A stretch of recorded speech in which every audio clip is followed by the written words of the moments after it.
তো গাইজ দেখো, আমি কিন্তু আজকে রেডি হয়ে বেরিয়ে গেছি। অ্যান্ড বেরিয়ে কোথায় যাচ্ছি সেটা হচ্ছে গিয়ে মাসি বাড়িতে।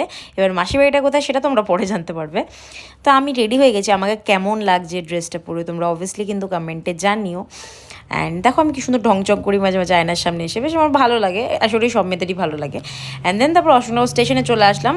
স্টেশন থেকে ট্রেন ধরবো, অ্যান্ড ট্রেন ধরবো হচ্ছে কি শিয়ালদার দিকে ট্রেন ধরবো। অ্যান্ড দেন বসে আছি স্টেশনে এসে। অ্যান্ড দেন তারপর ট্রেনে উঠে গেলাম। ট্রেনে উঠে কিন্তু আমি বসার সিট পাইনি, দাঁড়িয়েছিলাম। অ্যান্ড দেন তারপর মধ্যমগ্রাম নেমে গেলাম। মধ্যমগ্রামে আমার যেহেতু মাসি বাড়ি, তাই মধ্যমগ্রামেই নামলাম। আর আমার সাথে কিন্তু আমি একা ছিলাম না, আমার সাথে ছিল কিন্তু বিপ্লব।